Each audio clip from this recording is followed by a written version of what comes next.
안녕하세요. 저는 현재 39살로 5살 된 딸을 키우는 엄마입니다.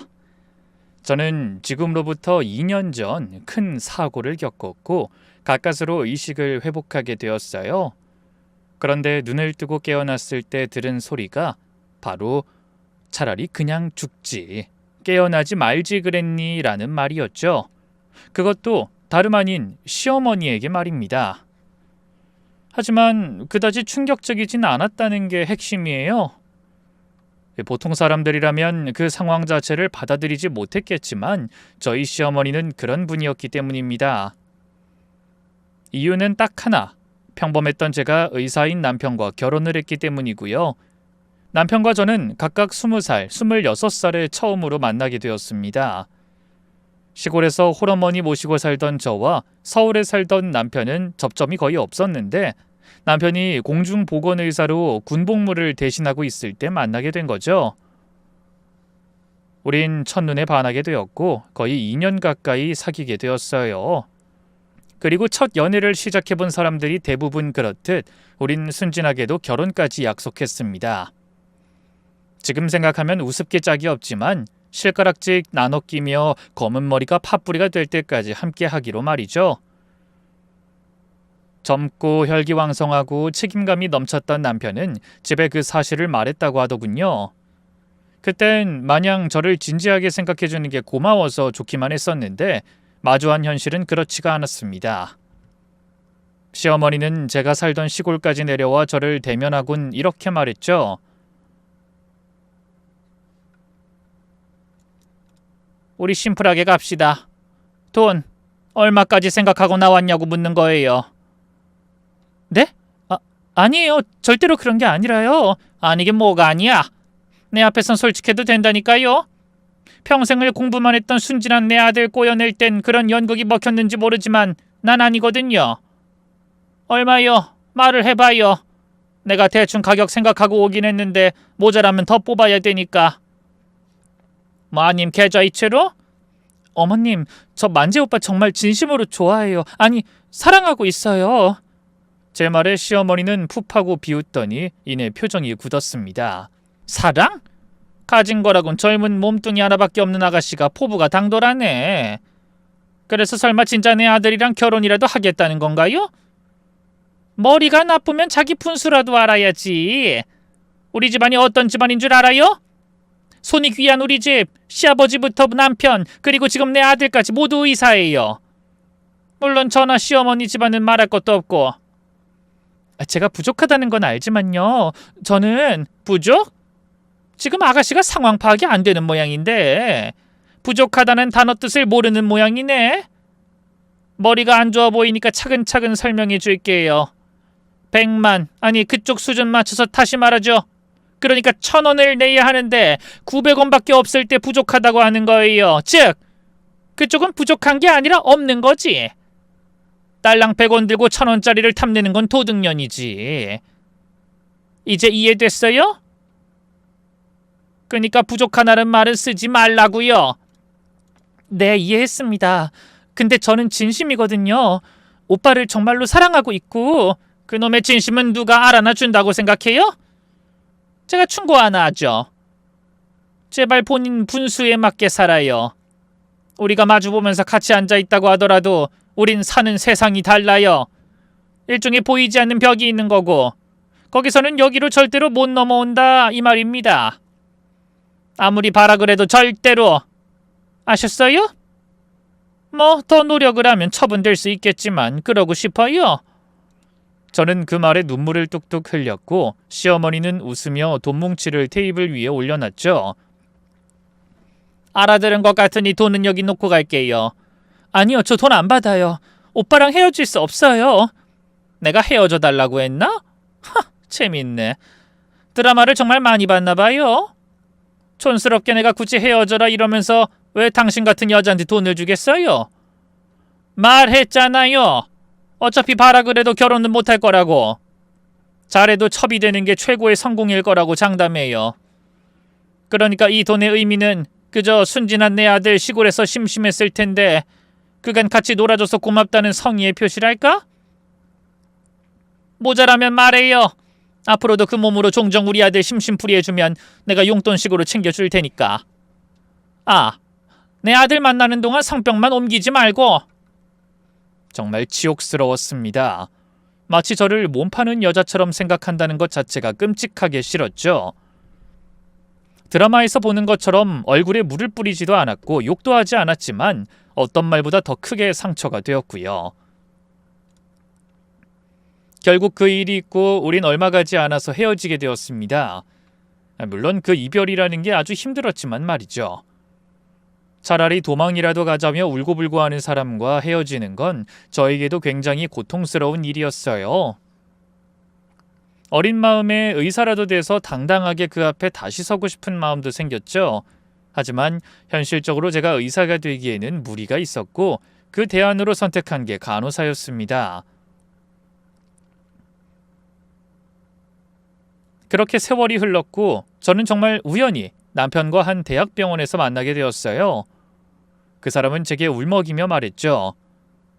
내가 말했잖아. 우린 언젠가 꼭 다시 만날 거라고. 그리고 이건 운명이야. 저는 그 사람의 손을 뿌리쳤습니다. 상황이 바뀐 건 아무것도 없어. 오빠도 나 안 찾았잖아. 잘 살고 있던 거 아니었어? 어머니 그리고 할머니를 설득해야 했어. 그게 불가능하면 돌아가실 때까지 기다리려고 했고. 나 진심이야. 무엇보다 나 지금까지 너 이외에 다른 여자 만난 적도 없어. 솔직히 그때 남편의 말이 진실인진 모르지만 저 역시 남편 이외에 그 어떤 누구도 만나지 않았죠. 그만큼 남편을 진심으로 사랑했으니까요. 물론 머리로는 결혼이 불가능하다는 걸 모르지 않았습니다. 하지만 흔들리는 마음을 어찌할 순 없었죠. 그렇게 우린 다시 만남을 이어갔고 어느 날 남편은 제게 결혼을 할 계획을 제게 들려줬습니다. 잘 들어봐. 우리 엄마는 할머니한테 꼼짝을 못해. 할머니가 엄마를 엄청 예뻐하시긴 하는데 그래서 그런지 할머니 앞에선 납작 엎드리거든. 아버진 집안 학력 이런 거 보시는 분 아니니 이미 허락받은 거나 다름없고 나한테도 늘 사랑하는 사람이랑 결혼하라는 말씀하셨거든. 그러니까 우리 목표는 딱 하나. 할머니를 공략해야 하는 거지. 할머님? 우리 집이 보다시피 손이 굉장히 귀하단 말이야. 아버지도 외동이고 나도 그렇고. 그러니까 자기가 임신만 하면 어차피 허락하게 되어 있어. 할머니도 어쩔 수 없을 거라니까. 뭐? 지금 속도 위반하자는 거야? 그것만큼 끔찍한 게 어딨다고. 어머님이 가뜩이나 날 싫어하시는데 그런 식으로 들어가면. 이미 할 건 다 했잖아. 헤어졌는데 헤어지지 못했고 난 이제까지 그 누구도 안 만나고 시위했어. 10년 넘게 설득이 안 되면 때로는 억지로라도 밀어붙이는 게 맞아. 비록 그 방법이 옳진 않지만 우린 서로한테 확신하잖아. 살면서 차차 풀어가도 될 일이라고 생각하고. 그래도 내가 봤을 땐 그건 아닌 것 같은데. 내 말 한 번만 따라주라. 잘 사는 거 보여드리고 증명하면 되는 일이야. 설령 일이 틀어지더라도 그럼 뭐 어때? 내가 당신 하나 못 먹여 살리겠어? 그땐 집이랑 인연을 끊을게. 우리 충분히 기다렸고 많이 돌아와서 다시 만났어. 이제 더는 지체하기 싫어. 당시 제 나이가 30대 중반, 남편은 40에 가까운 나이였습니다. 그래서 무모하다는 걸 알면서도 그 방법을 이용하게 됐죠. 거기서 더 늦어지면 아이를 가지고 싶어도 못 가질 수 있다는 공포도 한몫했고요. 결국 저는 남편과의 계획하에 속도 위반을 하게 되었고 임신 7주차에 결혼을 허락받았습니다. 물론 축복을 받았다고 말할 순 없었죠.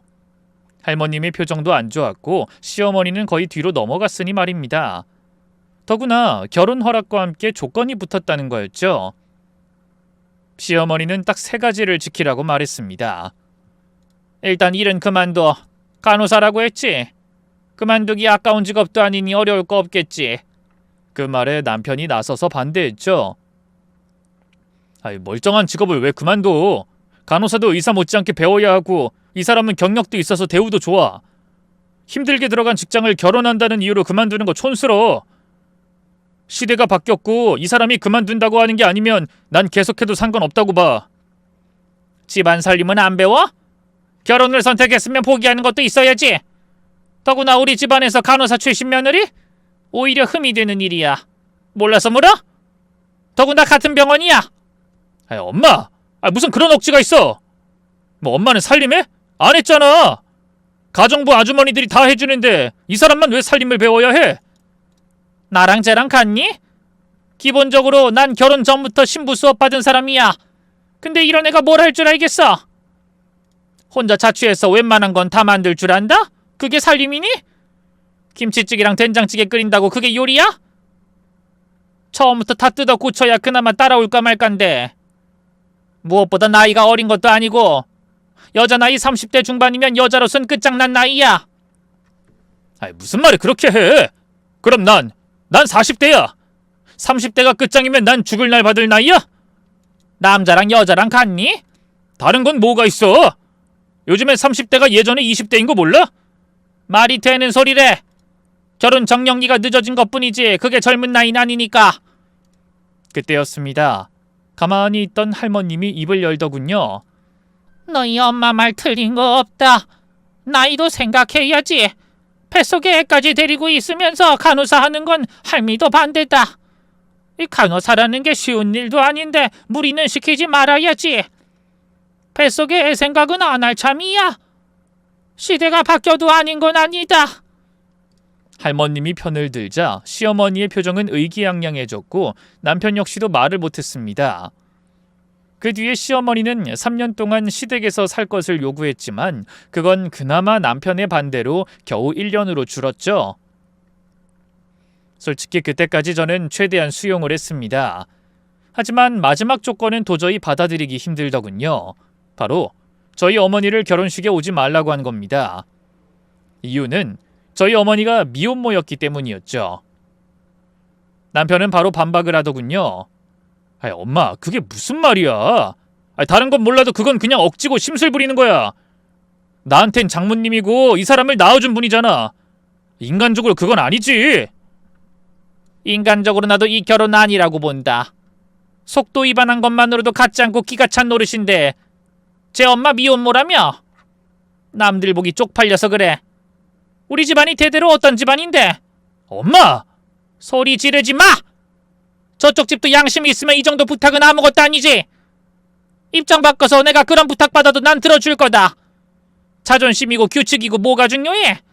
내 자식이 행복하게 살게 도와주는 게 부모가 할 역할인데 미혼모가 낳은 딸이 임신으로 발목 잡아 의사 집안에 시집 간다는 것 자체가 모욕적인 일이야. 사람들이 우리 집안 뭐라고 생각하겠냐고. 시어머니는 한참을 설교하다가 절 바라보며 묻더군요. 예, 너도 입이 있으면 말을 해봐라. 내 아들 뒤에서 숨어서 조종하지 말고 말을 하라고. 저는 저희 어머니 없는 결혼식은 받아들일 수 없을 것 같습니다. 다른 건 다 받아들여요. 1년도 좋고 3년도 좋고 일도 그만두라고 하시는 것도 이해하고요. 뭐? 이게 진짜 그 애미의 그 딸년 소리 듣고 싶어서 그래? 미혼모로 혼자 애 낳아서 키운 여자딸이 너야. 근데 넌 임신해서 우리 집안 밀고 들어온 거고 꽃뱀 소리 듣고 싶은 거야? 이게 다 널 위해서 그런 거야. 너희 어머니 국경 없는 의사회 출신이라서 참석 못하는 걸로 대충 입 맞추고 끝내자는 말이고 저희 엄마가 의사라고 거짓말을 하자는 건가요? 그 정도도 못해줘? 난 지금 최선을 다해서 널 참아주고 있는 거야. 그런데 바로 그때 할머님이 시어머니를 보며 고개를 좌우로 흔들었습니다. 뱃속의 아이를 생각해서 더는 스트레스 주지 말거라. 거기까지만 해. 결혼식에 혼주 없는 것도 망신이야. 속상한 건 이해하겠지만 그건 네가 양보해라. 그러자 시어머니는 입술까지 파르르 떨더니 결국 입을 닫았죠. 아마 그때 시어머니는 칼을 갈았을지도 모릅니다. 실제로 결혼식을 치른 후부터 제게 지옥이 펼쳐졌으니까요. 간호사로 근무할 때에도 어떤 날엔 진짜 죽겠다는 생각이 들 정도로 업무 강도가 있는 편이었습니다. 그런데 시집살이는 그 일보다 4배는 더 힘들었죠. 시댁에는 원래 주기적으로 청소해 주시는 이모님이 둘 출퇴근을 하셨고 요리를 전담하는 나이든 입주가정부가 한 명 있었습니다. 그런데 제가 들어가자 주기적으로 청소해 주시는 두 분은 아예 잘려버리셨죠. 앞으로 넌 이 집에 청소를 전담하면서 저 가정부 할머니한테 음식 배워. 알았니? 그리고 주말에는 내가 소개해준 곳에서 신부 수업 따로 받고 네, 어머님. 표정이 왜 그래? 싫으니?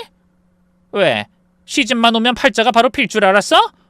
아니에요. 절대로 그런 게 아니라 맨몸으로 이 집에 시집 왔으면 밥값은 해야 하지 않겠니? 솔직히 맘 같아서는 요리해주는 할머니도 잘라버리고 너한테 다 시키고 싶지만 내 남편이 저 할머니 음식을 좋아해서 봐주는 거라는 거 꼭 명심하고. 그리고 행여나 그 입 함부로 안 놀리는 게 좋을 거야. 조금이라도 제대로 결혼 생활하고 싶으면 입 꾹 닫고 살라고. 네? 내가 일 좀 시켰다고 내 아들한테 쪼르르 이르는 짓 하지 말라는 거야. 무엇보다 여긴 내 집이고 여기선 내 말이 곧 법이야. 만재 할머니는 따로 나가서 살고 계시니까 내가 최고 어른이란 뜻이고. 이해했어? 네, 알겠습니다. 너도 알겠지만 난 너 싫다. 솔직히 네가 내 입장이라고 해도 싫을 거야. 그래도 내 아들 사랑한다는 건 진짜라고 믿고 싶어. 그러니 너도 버티면서 증명을 해달란 말이야. 딱 1년. 시집살이 제대로 해내면 더는 뭐라고 안 하마. 어때? 네, 열심히 해볼게요. 그때 저는 정말로 제대로 해내고 싶은 마음밖에 없었습니다. 무엇보다 1년만 버티면 인정을 하겠다는 말에 혹했죠. 배가 불러오고 입덧까지 겹치게 되며 혼자 숨죽여 우는 날도 많았지만 저는 한시도 쉬지 않고 집안일을 했고 또 음식을 배웠어요. 다소 무뚝뚝하긴 하셨지만 입주가정부로 일하는 할머니에게 특히 도움을 많이 받았습니다. 하지만 정말 매일이 고비였죠. 한 번은 시어머니가 지인들을 초대한 적이 있었는데 그중 한 분이 저에 대해 물었죠. 누가 봐도 임신을 한 티가 날 정도였을 때였는데 음식을 나르니 궁금했던 겁니다. 그때 시어머니는 이렇게 말하시더군요. 우리 집 가정부 미혼모라서 딱해서 그냥 일 시키는 거지. 오갈 곳이 없다고 하더라고. 있는 사람이 베풀면서 살아야 하지 않겠어? 어머, 자기 너무 착하다. 나라면 부담돼서 못할 것 같은데. 그리고 출산하면 출산휴가니 뭐니 돈 달라고 할까봐 좀 그렇기도 하고. 늙어서 허리 구부러진 할머니도 데리고 있는데 미혼모 정도야 뭐. 저번에 무릎 수술하고 요즘에 거의 기어다니는 수준이야. 그래서 미혼모 가정부도 드린 거고. 우리 남편만 아니면 확 갈아치우고 싶은데 느려 터져서는 요즘에 속이 막 뒤집힐 정도라니까. 자기가 참어. 자기네 가정부가 음식 솜씨하는 끝내주잖아. 그렇긴 해. 온 김에 먹고 싶은 거 있으면 싸가. 그래도 될까? 뭐 나야 그럼 너무 좋지만 기운도 없는 양반인데 눈치가 보여서. 됐어. 돈 받은 만큼 일하는 거지. 걷어주는 건 걷어주는 거고 우리가 자선 사업하는 건 아니잖아. 뭐 간장게장 이거 싸줄까? 겉절이도 잘 됐는데 그것도 좀 가져가든가. 시어머니는 늘 그런 식이었습니다. 아주 가끔 결혼식에 참석한 분들 중 눈썰미가 좋은 분이 며느리냐고 물어봐도 입주가정부라고 못을 박았죠. 강한 조명과 신부 화장을 한 탓에 확신을 가지고 묻는 분들이 거의 없었기에 가능했던 겁니다.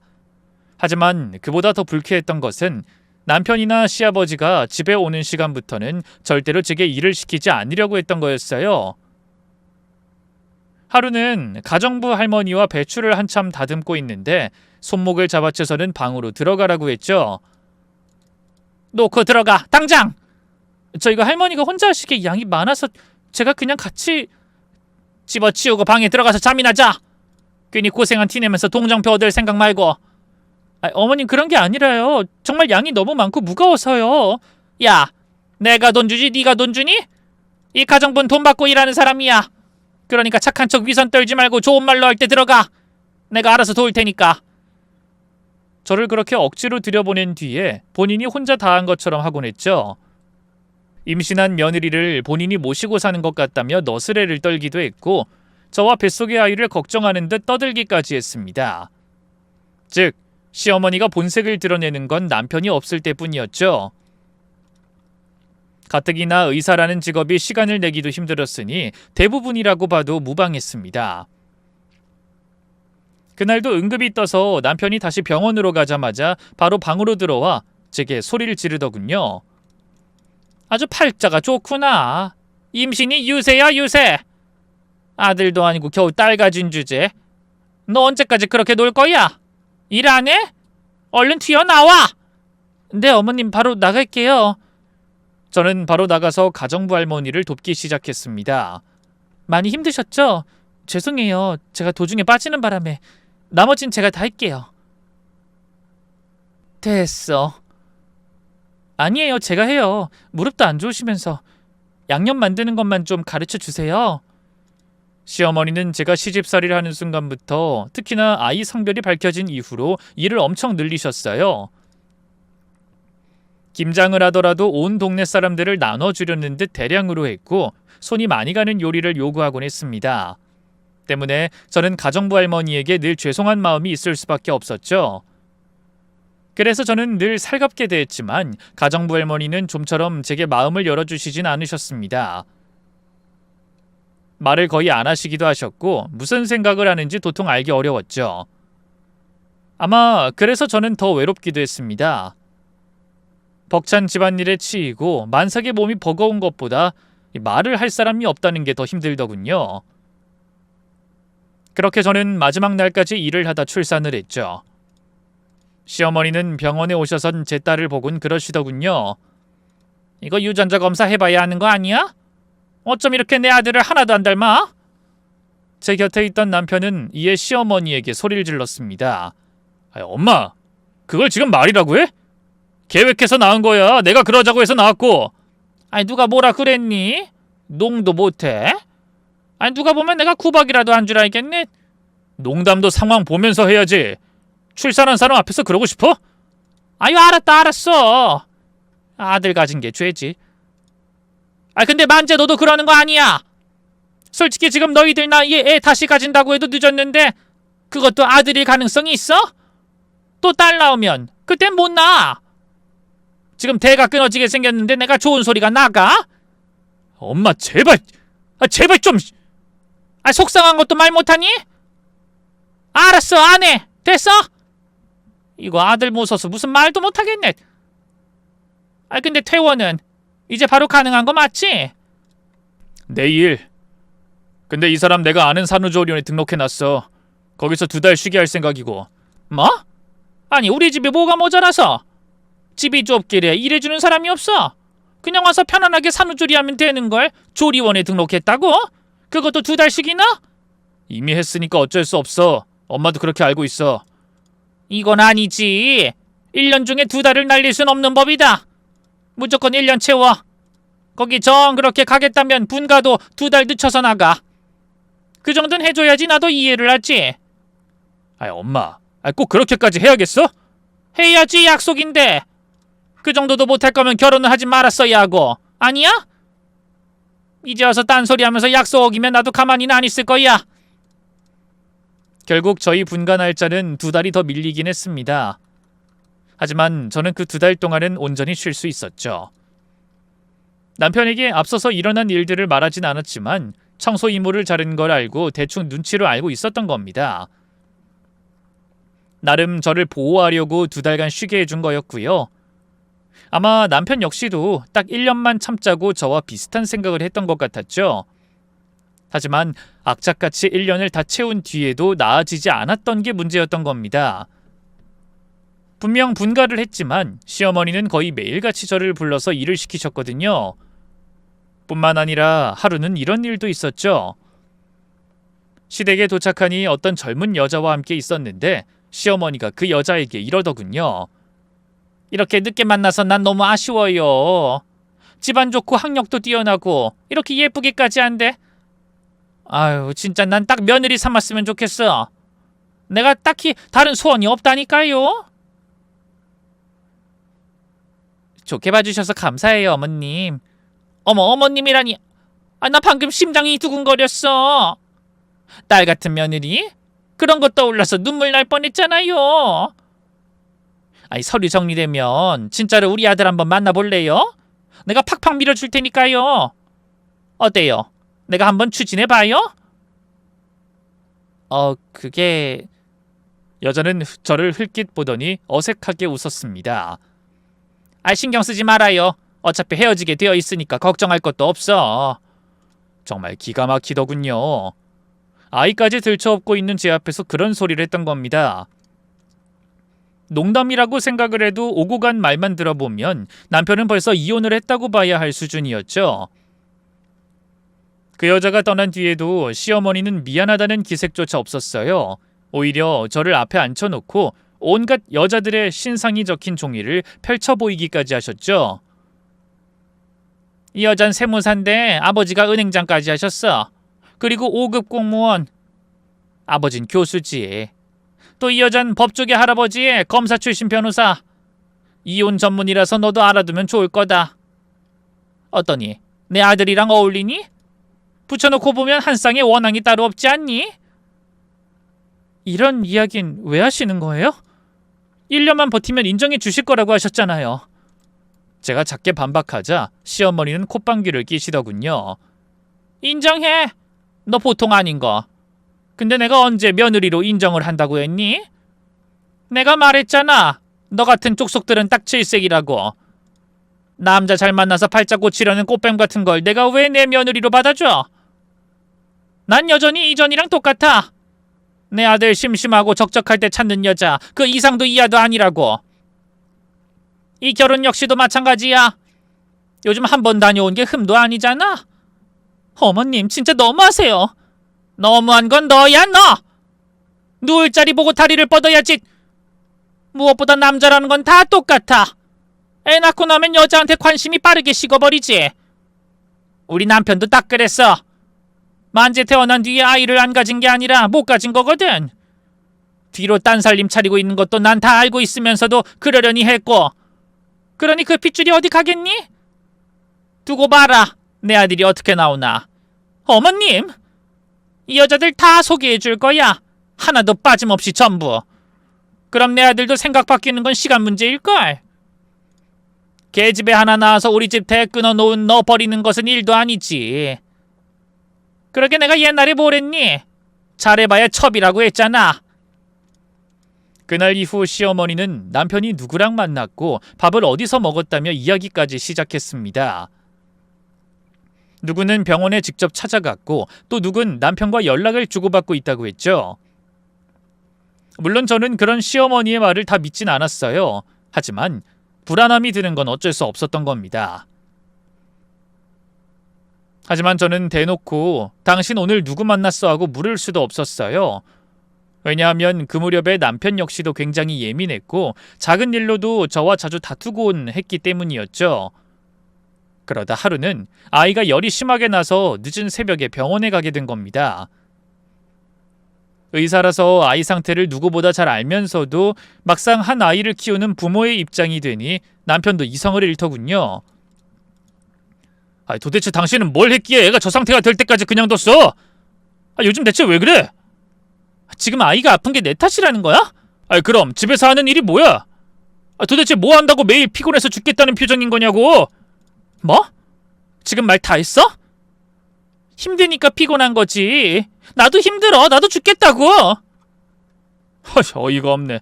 내가 모를 줄 알아? 당신 매번 애 맡기고 어디 나가는 거? 뭐라고? 애를 맡기고 내가 어딜 나간다는 거야? 누가 그래? 내가 이제까진 그러려니 이해하고 참았어. 근데 이건 아니잖아. 우리 엄마가 초반에 결혼 좀 반대했다고 언제까지 피해자인 척 할 거야? 우리 엄마가 더 어떻게 해야 하냐고? 피해자인 척을 하다니. 당신 무슨 말을 들었는진 모르겠지만 다 오해야. 내가 말을 안 했지만 매일 시댁에 가서 거의 매일 일해. 청소하는 거 다 내가 담당으로 하고 있고. 그런데도 나 참았어. 어머님이 무슨 소리를 했는진 모르겠지만 그거 아니라고. 거짓말 좀 작작해. 거짓말? 어머님이 그래? 거짓말이라고? 그걸 믿어? 나도 엄마 말 무작정 믿은 거 아니야. 그래, 내가 한 번씩 집에 갈 때마다 아이만 덜렁 있는 거 봤을 때도 당신 믿었어. 잠깐 머리 식히러 갔나 보다. 1년 동안 시집살이 하느라 힘들었겠지. 어떻게든 이해하려고 했고. 나야말로 참고 또 참았다고. 엄마 허리 안 좋고 손목 안 좋다고 힘들어할 때도 난 당신 편 들면서 버텼단 말이야. 근데 이젠 솔직히 모르겠다. 당신 진짜로 바람났어? 내가 바빠서 외롭다는 핑계로 누구 만나는 거야? 순간 생각해보니 분가 이후에 시어머니는 종종 장거리를 다녀와야 하는 심부름을 시키곤 했습니다. 뭐 짧게는 2시간, 길게는 왕복으로 8시간 걸리는 부산까지 다녀오라고 하곤 했죠. 먼 거리를 왕복한다는 게 힘들긴 해도 아이를 대신 봐주시니 나쁘진 않았어요. 겸사겸사 저희 집에도 한 번씩 들릴 수 있었기에 오히려 좋을 때도 많았죠. 그런데 그게 모두 시어머니 계획이었던 겁니다. 남편이 방문하는 시간에 맞춰서 일부러 절 밖으로 내보냈고 아이를 계속 돌본 것처럼 연기를 한 거죠. 그와 동시에 남편의 마음에도 불신을 심은 거였고요. 아니야, 진짜 아니라고. 어머님이 다 꾸미신 거야. 나랑 당신이랑 이혼하게 하려고. 야, 그건 좀 아니지 않아? 우리 엄마 당신 걱정 많이 해. 아니, 초반엔 그래, 뭐 반대했지. 당신 싫어했고. 하지만 그 뒤엔 누구보다 당신 생각 많이 했고 나한테 늘 미안해하셔. 본인이 죄인이라고 죄값 받는다고 할 때마다 나도 중간에서 이젠 어떻게 해야 할지도 모르겠어. 당신 왜 내 말을 안 믿어? 어쩜 나한테 이래? 내가 못한 건 뭔데? 중재도 할 만큼 했고 엄마랑 당신이랑 사이 안 좋을 때 당신 편이 아닌 적도 없었어. 하지만 난 내 눈으로 직접 봤고 내가 스스로 판단했어. 우리 결혼한 거 벌써 3년이야. 이 정도면 충분히 기다려준 거 아니야? 집안일은 엉망해. 애는 제대로 돌보지도 않고 매번 밖으로 놔두는 거 보면서 내가 무슨 생각이 들겠어? 여보, 내 말 좀 들어봐. 우리 엄마 집에 갔다 시댁에 다녀왔다.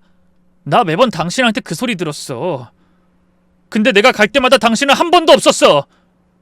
우리 엄마 혼자서 애 보고 있고 애 밥 먹이고 있고 길 가는 사람 자꾸 물어봐. 이걸 보고도 당신 편만 들 수 있는지. 남편 입장에선 충분히 오해할 수 있다는 걸 모르지 않았습니다. 하지만 그땐 가식적으로 연기를 한 시어머니보다 남편에게 더 많은 실망감이 들었죠. 그래서 저는 그 자리에서 울면서 뛰어나갔고 병원 앞에 큰 길로 질주한 겁니다. 딸이 있었으니 죽겠다는 생각으로 뛰어든 건 아니었고 뭔가에 홀린 것처럼 몸이 앞으로 나갔던 거였고요. 그리고 다시 눈을 떴을 때는 남편이 근무하는 병원 VIP 병실 안이었고 가장 처음 보게 된 것은 다름 아닌 시어머니였죠. 앞서 말했던 것처럼 시어머니는 저를 보자마자 인상을 쓰시며 말씀하셨습니다. 열흘이나 사람 고생을 시키고 참 잘하는 짓이다. 차라리 그냥 죽지. 깨어나지 말지 그랬니? 내가 저거를 또 봐야 한다니 목숨 한번 끈질기네. 저는 제 몸에 연결돼 있던 주사바늘이며 호흡기를 내리곤 몸을 일으켰죠. 여기 왜 계세요? 또 좋은 시어머니인 척 제 남편 속이시려고요? 저 다 들었어요. 그간 남편이랑 저 사이 이간질 하셨다는 거 다 알고요. 그래, 했다. 왜? 그래서 너 따위가 뭘 할 수 있는데? 알면 어쩔 거냐고. 아유, 어디서 이런 거지 같은 게 들어와서.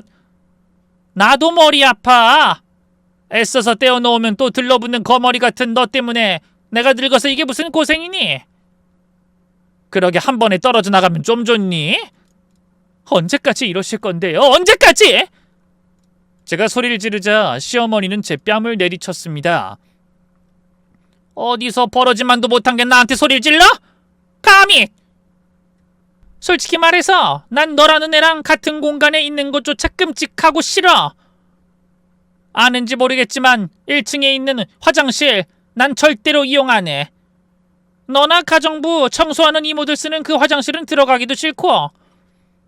난 너희 같은 것들은 TV에서나 봤으면 좋겠어. 그럼 불쌍하고 가여운 불우이웃처럼 돕고 싶어지긴 하겠지. 뭐요? 불우이웃이요? 말했잖아. 같은 공기 마시고 마주보고 있다고 해도 너랑 나랑은 사는 세상이 다르다고. 뱃속에 애 품고 들어오면 얼씨구나 반기는 시대는 지났어. 네가 낳은 딸도 나한텐 트로이 목마 같은 그런 존재고. 그러니 혹시나 헤어지더라도 가지고 가. 애 새끼도 들고 꺼지라고. 지금 제 딸한테 트로이 목마라고 하셨어요? 비슷하잖아.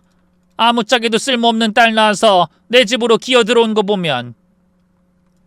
기분 나빠? 그럼 내 아들이랑 헤어져. 갈라서서 다시는 안 보면 그만이야. 네, 정 원하시면 꺼져드리죠. 근데 그런 말 하는 거 부끄러운 줄 아세요? 아무리 돈 많으면 뭐해요? 다른 사람 앞에서 우아한 척하면 뭐해요? 실상은 이렇게나 최악인데. 뭐? 최악? 이게 아주 정신줄 났구나. 너 머리를 크게 다치기라도 했니? 그러는 어머님도 오래전에 사고가 크게 났나 봐요. 할 말 못할 말 못 가리는 거 보니. 이년이?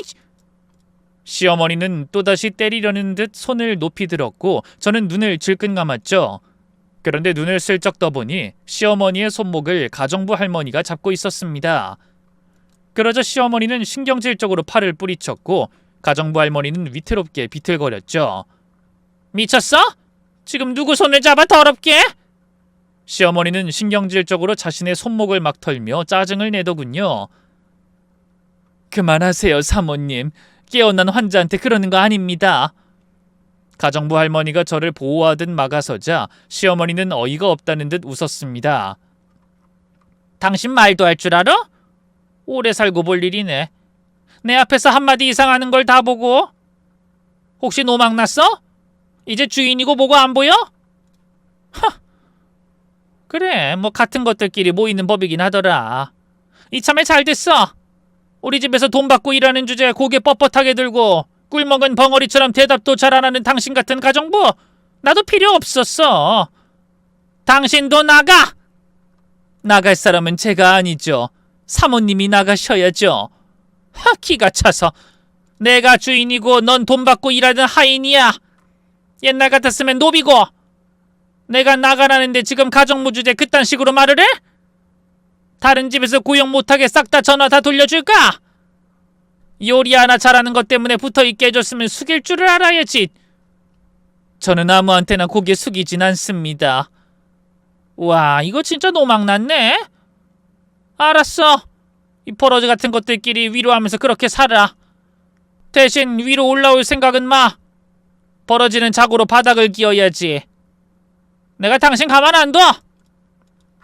그런데 그 말과 동시에 병실 안으로 남편이 뛰어들어오더군요. 시어머니는 입을 닫고 다시 걱정하는 척 표정을 바꿨습니다. 남편은 일을 하다가 도중에 왔는지 제 차트를 보며 상태를 살폈죠. 왜 링거 바늘을 뺐냐며 혈관을 찾고 있는 남편의 손을 저는 밀어내며 말했습니다. 이혼해줘. 나 더는 여기서 못 살겠어. 여보, 그땐 내가 잘못했어. 내가 다시 생각해보니까 나도 그땐 정신이 없고 우리 수아가 아파서. 그렇다고 깨어나자마자 이혼이라니. 조금만 있다가 다시 이야기해. 지금 막 깨어나서 진정해야 해.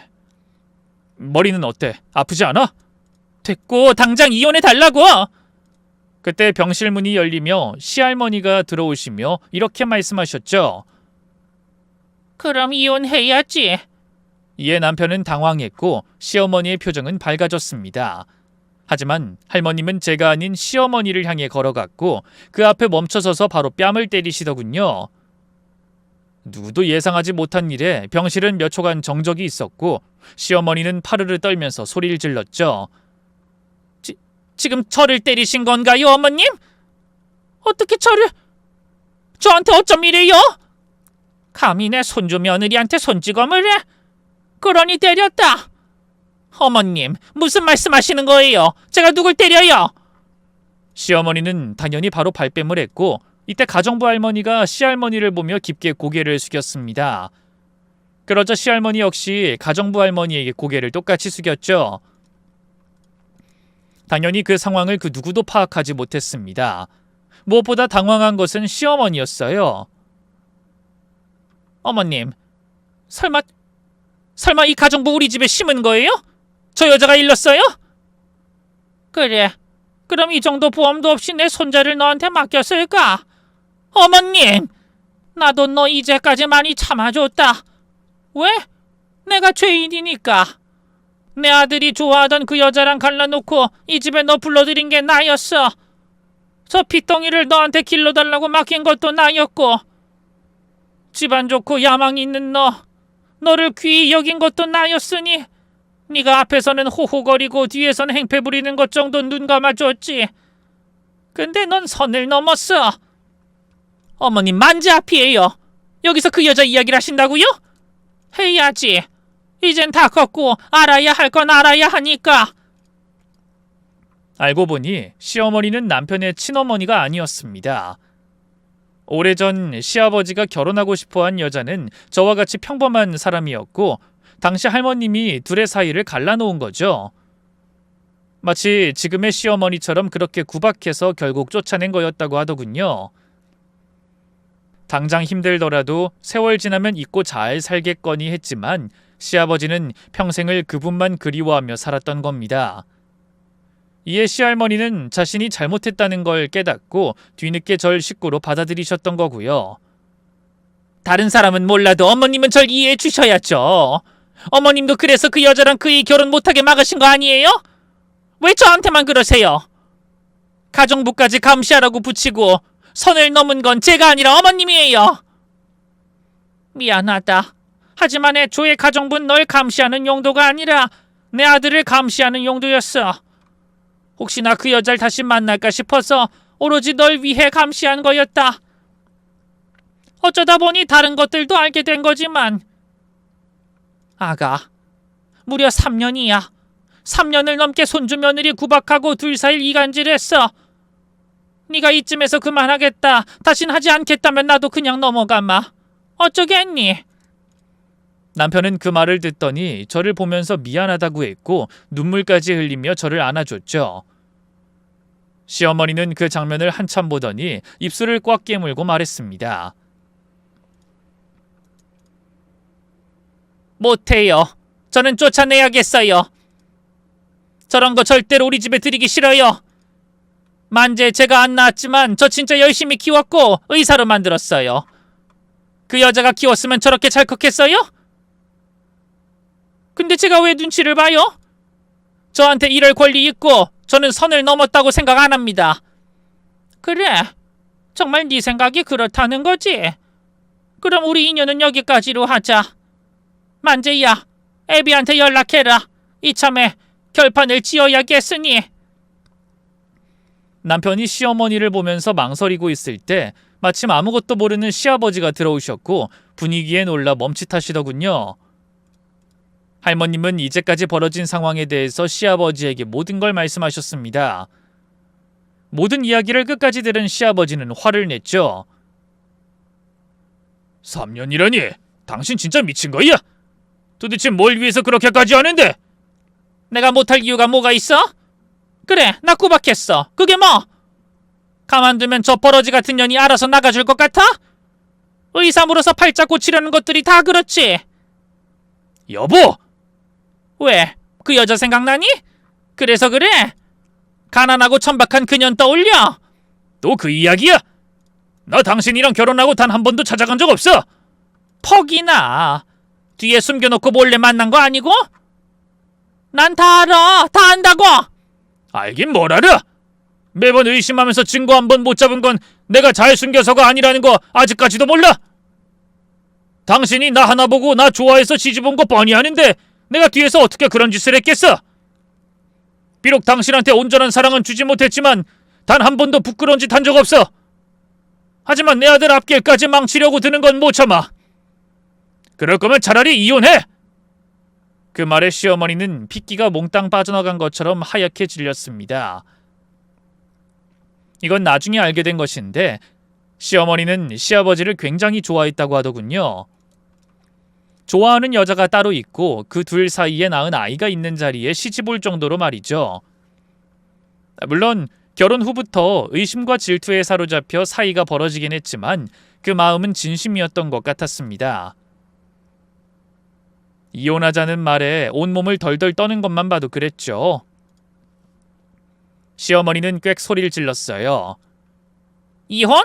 내가 왜? 난 잘못 없어. 나 이혼 절대로 못해. 고작 며느리 구박한 걸로? 시할머니는 시어머니를 안쓰러운 눈으로 한번 보더니 한숨을 쉬셨죠. 너 결혼하고 1년 뒤부터 최근까지 다른 남자들 만난 거 알고 있었다.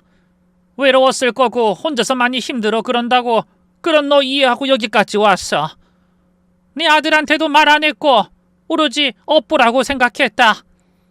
네 말처럼 며느리 구박한 걸로 이혼 못할 수도 있겠네. 하지만 분류는 그게 아니잖아. 그러니 내 아들 그만 놔주고 애미 너도 편안하게 살아. 오해하셨겠죠. 제가 무슨 바람을 피워요. 증거도 없이 내가 이렇게 말하는 것 같니? 어머님 안 돼요. 내 잘못으로 내 아들도 너도 불행하게 만든 거 한 번만으로도 족하다. 손주 며느리가 저런 사고까지 당했는데 난 이제 지켜야겠어. 이렇게 살면 어차피 너도 병들어. 다 널 위해서야. 이혼하고 각자 인생 살아. 애들도 숨 좀 쉬게 살게 해주고. 시어머니는 그 말에 무너지듯 무릎을 꿇었고 싹싹 빌기 시작했습니다. 실수였어요. 그냥 너무 미워서 복수하고 싶어서 그런 거고. 여보, 나 절대로 포기 못해. 당신이랑 평생 살 거야.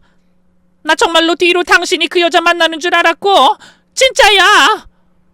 그거 아니었으면 나 절대로 그런 짓 안 했을 거라고. 애초에 날 이렇게 만든 건 당신이잖아.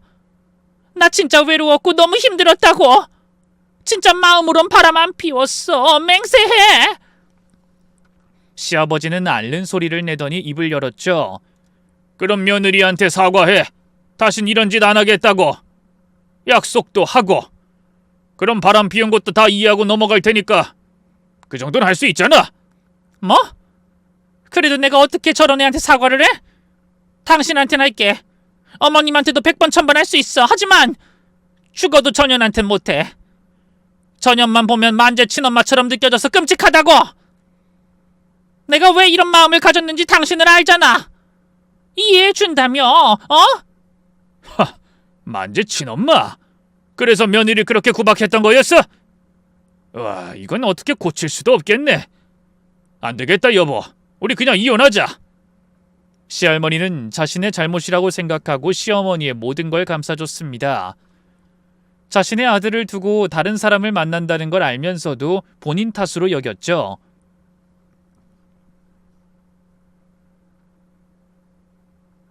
시아버지 역시도 결혼 후에는 오로지 시어머니만 보고 가정을 지켰고요.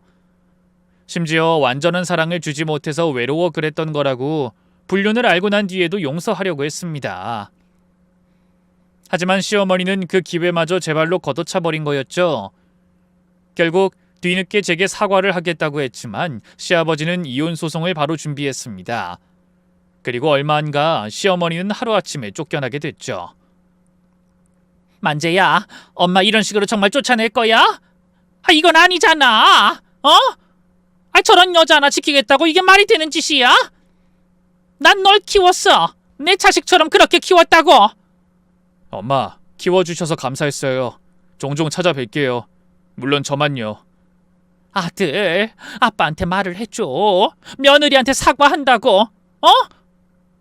엄마 혼자 못 살아. 엄마한테 너랑 너희 아빠는 자존심이었다고. 안 돼, 안 된다고. 미안해요, 엄마. 잘 사세요. 꽤 많은 재산 분할을 받았음에도 불구하고 시어머니는 순간의 선택으로 모든 걸 잃게 된 겁니다. 자신이 사랑했던 사람, 평생을 키운 자식, 자신을 아껴주던 시어머니까지 말이죠. 당연히 부차적으로 신경외과 교수 사모님이란 자리도 내려놔야 했고 자신이 그토록 증오하던 평범한 사람이 되어버린 겁니다. 시어머니 입장에선 바닥으로 추락한 것과 다름없었고요. 한편 시어머니가 친엄마가 아니라는 사실과 제가 죽을 뻔했다는 것 때문에 남편 역시 충격을 받았지만 서서히 극복해 나갔습니다. 동시에 저와의 사이에 있던 오해도 완전히 풀었고 우린 얼마 가지 않아 일상을 되찾았죠. 저희 딸 수아도 무럭무럭 잘 자라고 있고요. 시간이 흘러 현재는 꽤 잘 지내고 있습니다. 이전에는 시어머니 혼자만 지키고 있었던 느낌이라면 최근엔 다 같이 모이는 일이 잦아졌죠. 시아버지도 저희 딸을 굉장히 좋아하시고 할머님도 자주 찾아뵙고 있습니다.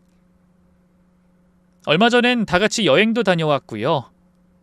그날 할머님은 모두가 모인 자리에서 이렇게 말씀하셨죠. 이건 내 유언이야.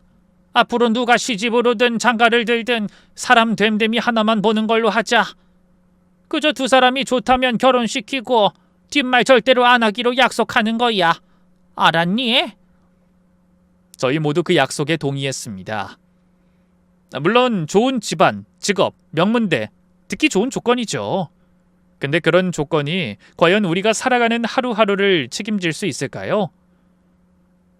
학벌이 뛰어난 사람이 꼭 인격도 뛰어난 건 아니고 부잣집 자식이 반드시 존중과 배려를 아는 것도 아니잖아요. 반대로 가진 게 많지 않아도 말 한마디에 힘이 되는 사람, 어깨 기대는 법을 아는 사람이 있어요. 그런 사람을 알아보는 눈이 있어야 사랑을 오래 지킬 수 있습니다. 가난한 집 딸이라 손가락질 받고 집안이 안 맞는다고 헤어지는 게 당연한 사랑이라면 그건 사랑이 아니라 거래였던 거겠죠.